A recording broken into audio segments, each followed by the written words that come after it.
में सरकार एड्स जैसी गंभीर और जानलेवा बीमारी से बचाने के लिए लगातार अभियान चला रही है और साथ ही साथ ऐसी गंभीर बीमारियों से बचने और उसके इलाज को लेकर लोगों में जागरूकता भी ला रही है।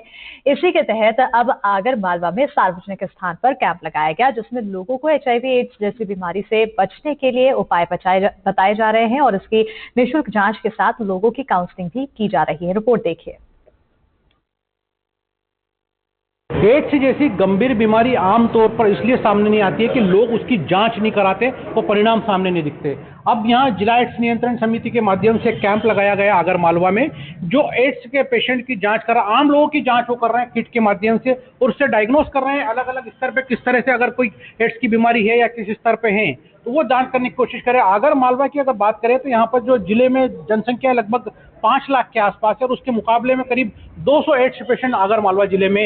यहाँ पे जो एड्स के जो काउंसलर हैं यहाँ पर बीमारी के नियंत्रण समिति के, सर क्या नाम है आपका? दीपक पाटीदार। दीपक जी, किस तरह से आप इसको जांच कर रहे हैं, क्या है डायग्नोसिस का तरीका? सर, इसका एक प्रोटोकॉल होता है, पूरा गवर्नमेंट हॉस्पिटल में इसका एक काउंसलिंग रूम बना होता है और हम वहाँ पर उसका परामर्श केंद्र में पेशेंट का परामर्श करके जाँच करते हैं। और हमें कई बार शासन की तरफ से लक्ष्य मिलता है कि आप फील्ड पर जाकर टेस्टिंग कैंप लगाया जाए, तो हम टेस्टिंग कैंप फील्ड पर जाकर भी लगाते हैं। और उस टेस्टिंग कैंप के दौरान अगर कोई पेशेंट अगर HIV पीड़ित या पाया जाता है तो फिर हम उसका जो भी इलाज रहता है शासन द्वारा वो इलाज करवाते हैं। तो ये जो किट है ये इसको क्या कहते हैं टेक्निकली, जो जांच कर रहे हैं, हम इनसे बात करने की कोशिश कर लेंगे। भैया क्या नाम है आपका? मेरा नाम हेमंत वैष्णव, मैं ICTC लैब टेक्नीशियन, जिला अस्पताल आगर मालवा। हेमंत जी, ये जो किट है किस तरह से काम करती है, क्या इसके इंडिकेशंस होते हैं? ये HIV सिफिलिस के लिए कॉम्बो होल ब्लड किट होती है, जिस किट में हम ब्लड लेते हैं। एक इसका डेसिकेटर होता है, उससे हम 0.5 माइक्रोन ब्लड लेते हैं। इस ब्लड को हम किट में इंसर्ट करते हैं, यानी उसके बाद उसका जो बफर होता है उस बफर को इंसर्ट करते हैं। उसके बाद 10 से 15 मिनट का जो उसका इंक्यूबेशन टाइम है वहाँ तक हम वेट करते हैं। उसके बाद इसमें लाइनिंग आती है, कंट्रोल की लाइनिंग आती है और टेस्ट की लाइनिंग आती है। अगर सिर्फ सिंगल कंट्रोल की लाइन आती है तो वो टेस्ट नेगेटिव है, और अगर कंट्रोल के साथ साथ टेस्ट में पॉजिटिव लाइन भी आती है, इसका मतलब वो पॉजिटिव है।